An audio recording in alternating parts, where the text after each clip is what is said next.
Hey, this is Matt once again. Welcome back to the videos, the paid request. This time for Guillermo. Thank you so much for that. And for those interested in requesting any type of videos, topics, reactions, commentaries, what have you, feel free to send it either directly to my PayPal or join my Patreon. Both links are down below in the info box.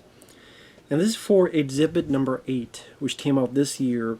It is a found footage film. Now, thankfully, it's only an hour and 16 minutes, and I will say the acting is pretty good in this. Both the setup is around the Netherlands, and via text we hear that, or we see that people disappear from refugee camps all the time. At least that's what the text says. And then we see footage from 1999 of this guy being taken. Of course, we kind of and I do feel there were moments of this film that was rather predictable, which I'd get into. I didn't hate this film. I didn't love this film. I did not mind the setup.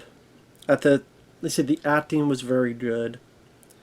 You have Elias, who is filming this lady Aisha and her story. Her story being that her brother disappeared. And I'm like, okay, well, that's the guy in the footage we saw at the beginning. And then as soon as I got into refugee camps, people disappearing, being taken, I'm sitting there going, something about my head, which was the case.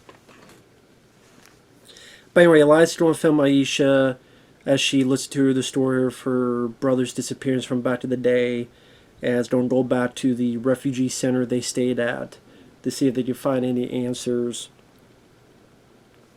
And like I said, the acting by the two leads are very well done. Aisha especially was very likable, personable, and strong female, but not, in your face. And they get into this town, and strange things start happening. They're in their motel room, and by security camera, we see that someone's outside their window taking pictures. Or they're outside talking, and someone's secretly filming them.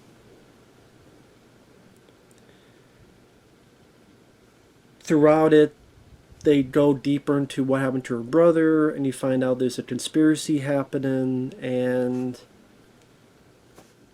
if I say more, it'll be spoilers, which I will spoil.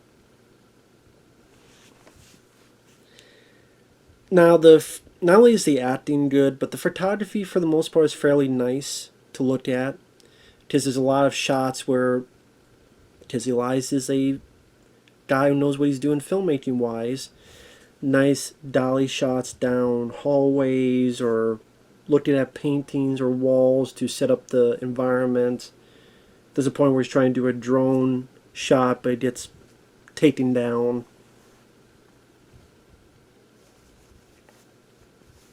I will say the story was intriguing enough to keep me hooked to see what would happen next. Again, because I also did like the two leads and what would happen. Like Aisha, there's a fun bit with Aisha playing keep away with a cigarette, and he's like, "Oh, really? You're seriously? Oh, come on, give me that."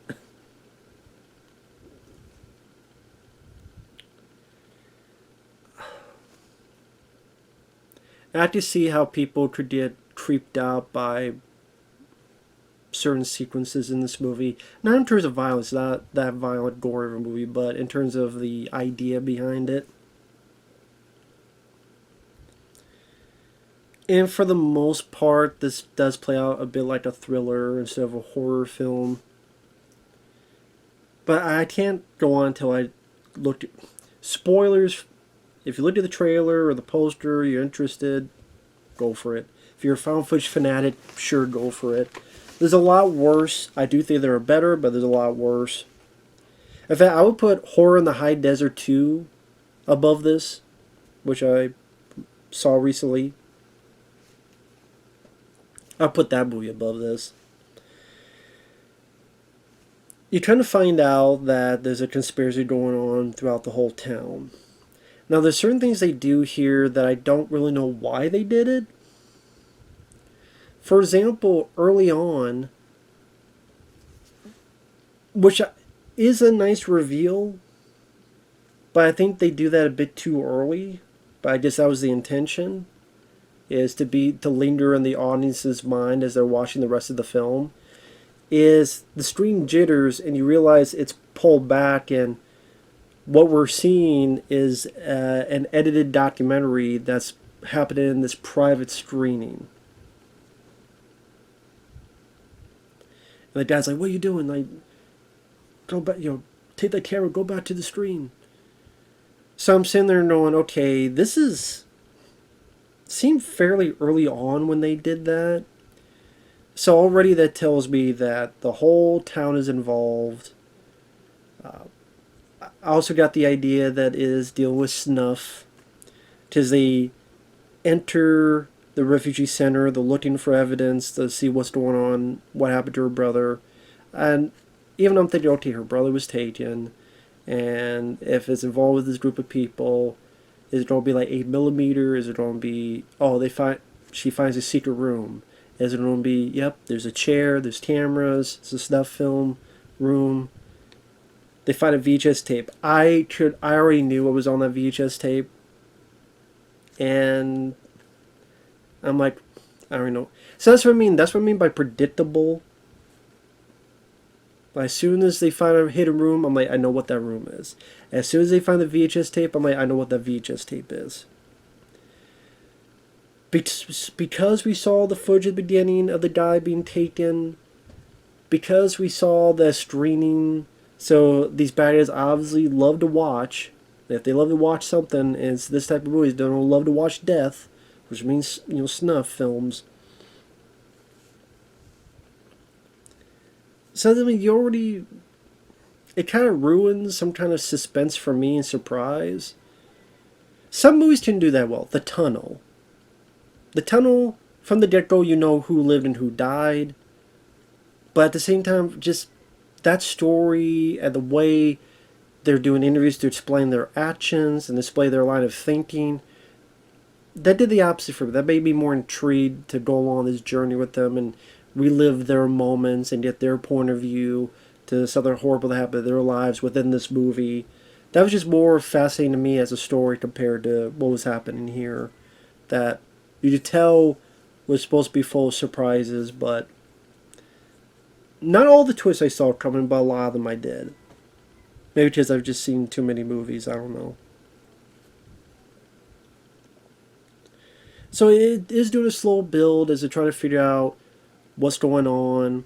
Maybe this guy name is called Markuson. They go to the cops. Oh, that stuff was burnt in a fire. They talk to this guy who, what was that guy's name? Carl. Oh, he's a nice guy. And I'm sitting there going, is he though? Even Elias goes, how do we know? We don't know anything about this guy. I'm like, exactly. Now, they do a decent enough job kind of going back and forth to make you think it's called a bad guy, it's called a good guy, but I could tell you when they ruined that whole bit. So you can tell that they're being manipulated, and like when they went into this store to find a VHS player, and this guy, he says a line, and it's a line from The Sixth Sense. I see dead people walking, and then he laughs. I'm like, that's a bad guy. That's one of the bad guys. And the reason he says I see dead people walking is, I watch snuff films, and you're gonna be the star of it. Like, it was very on the nose.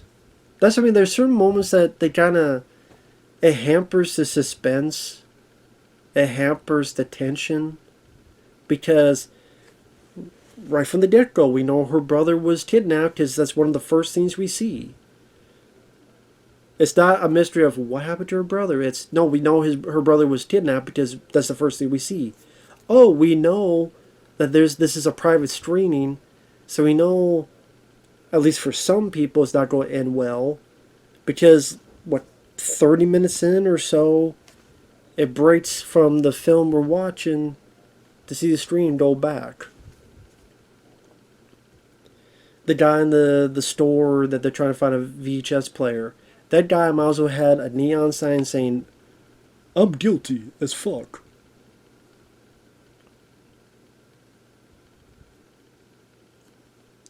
Even, okay, there's a bit where they're going along and then the film breaks or the stream breaks and it goes back to the screening, and spoiler alert, it's Elias. He's wheeled in, he's killed and murdered. This was like 25 minutes left of the movie. Because then it goes back to the film with Elias talking with the girl, and I'm like, so we already know this Elias guy is dead now. So where's the mystery suspense of, I guess what happened to her, but we already know what happened to him. So the whole thing, I'm like, dead man walking, dead man walking, dead man running from the corn, through the cornfields. I just don't understand that thinking. I don't understand that type of reasoning to literally be your own spoiler warning consistently throughout the movie. I don't understand that.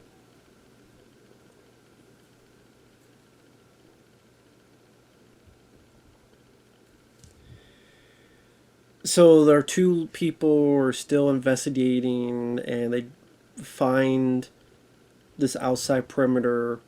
They find Carl. Looks like he's been killed. They go in this underground bunker. But when they go in the underground bunker and they find the screening, like a film projector, or it looks like a film projector, but I'm sitting there going, okay, they put Carl's body here. That guy's faking it. Because why would they drag him all the way and put him here in this room where there happens a VHS tape and they pop the tape in? Why would they drag him all the way here? I'm like, any minute now he's going to grab her leg, or any minute now something else is going to happen. No, they put the tape in. Her brother got kidnapped, and then her brother was killed in a snuff film. He was hanged. She tries, gives a good performance. Elias gets the fuck out of Dodge. He gets captured. Of course, we know what happened to him later, because the movie already spoiled us on that. And then she runs off, and lo and behold, Carl gets up. He's not dead. I'm like, I knew that was going to happen.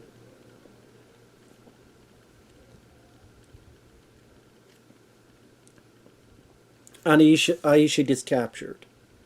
Now, I will say, one nice surprise was, it goes back to that screening, they bring Aisha out, and then, I don't know how, there just happens to be a fucking knife on the ground. I'm trying to remember how that came about. And she fucking stabs one, she slits one's throat, she's going crazy, she locks them in, she burns them, and then you find out all this is part of a courtroom where she's on trial in exhibit number 8. She's on trial, and yeah, you know what, I did kill them, but if it was for a good cause and they were going to kill other people. If it ended on that, I would have given this a higher note. Going, okay, that was a refreshing ending. I didn't see that coming. It was well acted. Even though I predicted some things, it still kept me intrigued to see what was happening. Certain moments that were subtle. Like I said, the two leads, they worked well in the movie, and that helps a lot. It's a very short film, so it doesn't overstay its welcome. There's some nice photography, so it's not 85 minutes of this. Far from it. So that's one thing. If you hate found footage because of that, this movie doesn't have a lot of that.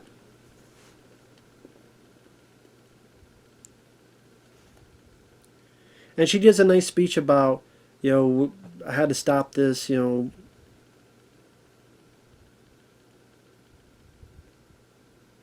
we don't do this, then it will allow us to disappear as a take on your refugees, immigrants fighting for their rights.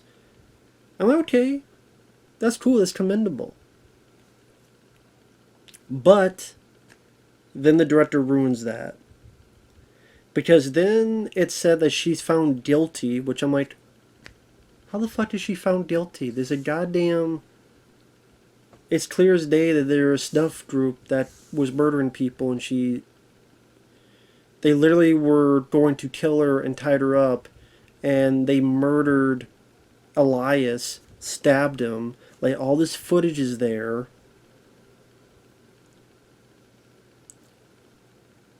So what the fuck? Like, what is she guilty of? That's the first thing that didn't make sense to me. Number two, it goes back to a computer screen, and they're talking with the chat room. The chat room, all scumbags are into snuff as well, and they find out where she lives, and the movie ends.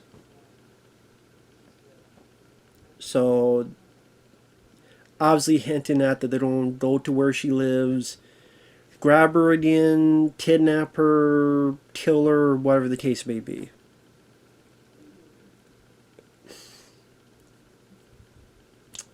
If you're into those kind of endings, those are endings you're into and you're fine with it. Yes, it does evoke the feeling of creepiness, so it's effective on that level. But I'm like, so you went against the grain to not have the typical ending, but then, nah, never mind, it is the typical ending. Psych. Psych. I'm like, okay. So it just wasn't a satisfying ending to me. It was a satisfying ending, but then the guilty verdict and then the bullshit there, I'm like,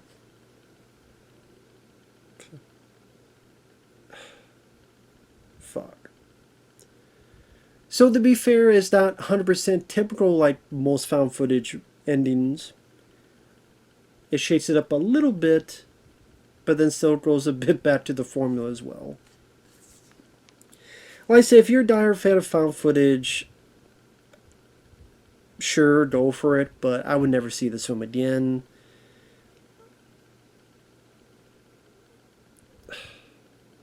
It's hard for me to hate the film because I do think it was well photographed and well acted, and it was short enough that it wasn't boring, and the story was interesting enough, but at the same time, its predictability factor, the fact that many times it spoiled itself, gave its own spoiler warnings for some fucking reason, that I don't think was the benefit. I don't think it was a positive. I think it was a much a negative. And then you had a potentially interesting ending to shake things up, but then you go back to, nah, never mind, we actually... Which, on one end, yes, does establish a creepy element, and that's what you want to give the viewer, and it was successful in that venture, to be fair. So it succeeded in what it was trying to do, but it just wasn't really what I wanted either. So I guess it's a catch-22 on that level. So that's my thoughts on exhibit number 8. I would say I'm more At the end of the day, while I did not hate the film, I'm not much a fan of the movie either. And like I said, I would never watch it again. Horror in the High Desert 2, I know I said that as well, but I could still watch that over this.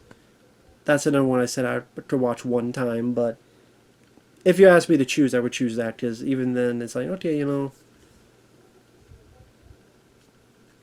I would still prefer that over this.